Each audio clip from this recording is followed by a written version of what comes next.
Hello, isang magandang umaga, tanghali, hapon, gabi sa inyong lahat. Anong oras man ninyo napapanood ang video ito, saan man kayong panig ng mundo, Luzon, Visayas at Mindanao. Nanawa kayo ng pagbasa na walang sakit at karamdaman, maligaya at matagumpay.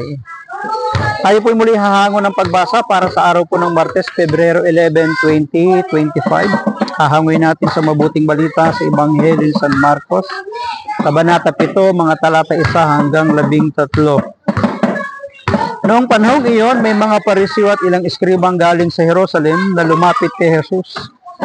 Nakita nila na ang ilan sa mga alagad ni Jesus ay kumain nang hindi muna naghuhugas ng kamay sa paraang naayon sa turong minana nila.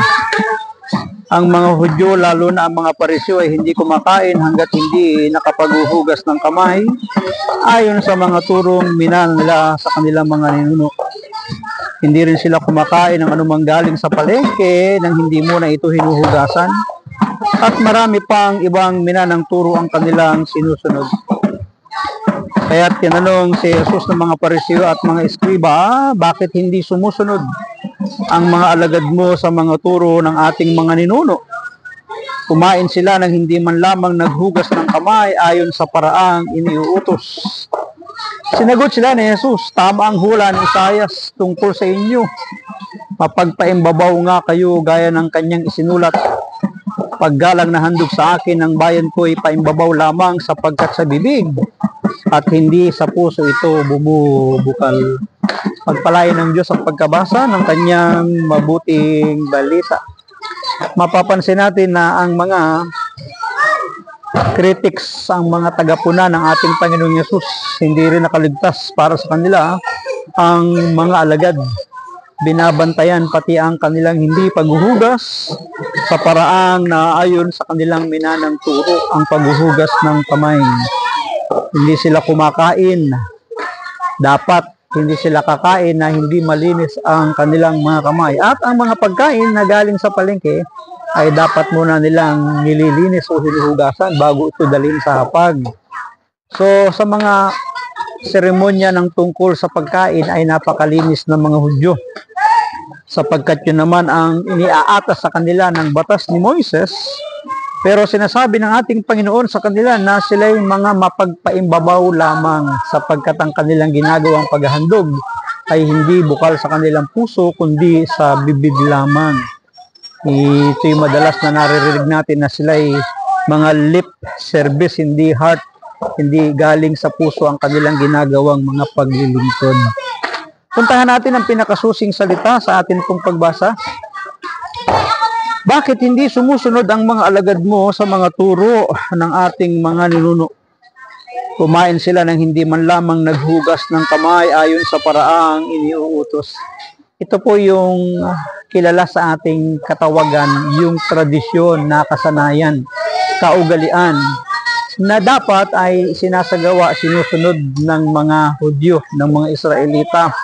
Napansin ng mga taga-subaybay, taga-masid, taga-puna na ang kanyang mga alagad ay hindi sumusunod sa mga minanang turo. Wala namang problema sa mga minanang turo kung hindi ito sumasalungat sa mga aral at salita ng Diyos. Masama ba ang tradisyon? Hindi naman. Okay naman ang tradisyon hanggat hindi ito kumukontra sa mga aral at salita ng Diyos. Huwag lang itong binabaliktad. Sapagkat minsan ang mga Hudyo, ang mga Israelita, ang turo ng tao ay ginagawa nilang turo ng Diyos. At ang turo naman ng tao, ginagawa nilang turo ng Diyos. Binabaliktad nila eh. Ang isang halimbawa dito yung kurban, na kapag ang isang bata ay naghandog na sa templo, hindi na siya inuobligang tumulong sa kanyang mga magulang. Binabaluktot nila ang mga aral at turo ng Panginoon. So ang tradisyon ay hindi dapat sumasalong at kumukontra sa mga aral ng Panginoon. Malinaw, galing sa mga ninuno ng mga Hudyo ang atas para sa mga ritual na paglilinis. Nagsimula ito noong ipatapon sila sa Babylonia dahil nawasak ang templo at hindi na posible ang pag-aalay ng mga hayop para sa kapatawaran ng mga kasalanan. Nagkaroon ng pag-aangkop sa kanilang tradisyon para manatiling malinis sa mata ng Diyos. Panibagong sistema ang pagdadalisay na isinasakatuparan. Natatanging mga paraan ng paghuhugas ng kamay bago kumain. Totoo naman yun. Kahit tayo mga Pilipino, bago tayo kumain, dapat naghuhugas muna ng kamay. Ng mga pagkain galing sa palengke, dapat naman talaga nililinisan at hinuhugasan muna bago kainin, bago ilatag sa pagkainan, bago lutuin. Mga inuman, mga saro, mga sisidlang tanso at mga higaan. Nung panahon ni Kristo, matagal na rin naitayo ang pangalawang templo at nasimulan na muli ang mga pag-aalay at pagsamba sa Jerusalem. Pero nananatiling popular ang mga ritual ng paglilinis. Talaga naman sinasakatuparan at isinasagawa, pilit na pinapairal ang ritual ng paglilinis. Ito ang isyu ng mga Pariseo at Iskriba sa mga alagad ni Jesus. Ito yung kanilang pagpuna na ang mga alagad ni Jesus ay hindi sumusunod sa mga ritual ng paglilinis.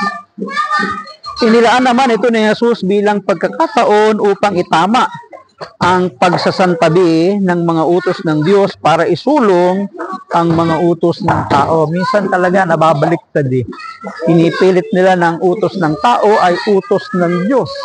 Pinipilit din nila na ang utos ng Diyos ay utos ng tao. So walang problema kung hindi nila binabaliktad. Maghigpit tayo sa mga aral at salita ng Diyos na dapat gawin. Pero huwag naman nating baliktarin. Nais niyang ibalik na mas mahalaga ang pag-ibig ng Diyos at ang pag-ibig sa kapwa. Yan naman talaga ang mahalaga. Maaring sumusunod ka sa mga ritual na paglilinis pero wala kang pag-ibig at pagmamahal sa Diyos. Sumusunod ka sa mga ritual ng paglilinis pero wala ka namang pagmamahal sa iyong kapwa. Nandun pa rin yung masamang pakikitungo, hindi nagkakawang gawa, hindi tumutulong, hindi lumilingap sa mga mahihirap. So naisasantabi ang mga aral at turo ng Diyos kapag ang pinapairal ay ang mga tradisyon o turo ng tao. Sa pagwawasto ng mali o paggabay sa iba, pagtuunan ng pansin ang lalong higit na mahalaga. Alin ba yung lalong higit na mahalaga? Di yung aral, turo ng Diyos kesa sa turo ng tao. Pagtuunan ng pansin ang lalong higit na mahalaga, ang atas ng pagmamahal ng Diyos, ang atas ng pagmamahal sa Diyos, at atas ng pagmamahal sa ating kapwa. Yun yung pinakamahalaga. Sayang ang lahat ng ating ginagawang seremonya, mga ritual, mga alituntunin, mga tradisyon, mga nakaugalian, kung wala naman tayong pagmamahal sa ating Diyos at maipapakita lamang ang pagmamahal natin sa Diyos kung maipapakita natin ang pagmamahal at magagawa natin ang pagmamahal natin sa ating kapwa sapagkat ang ating kapwa ang larawan, ang wangis ng ating Panginoon. Maraming salamat at pagpalain tayo ng ating Diyos, ang atin lamang palaging sambit.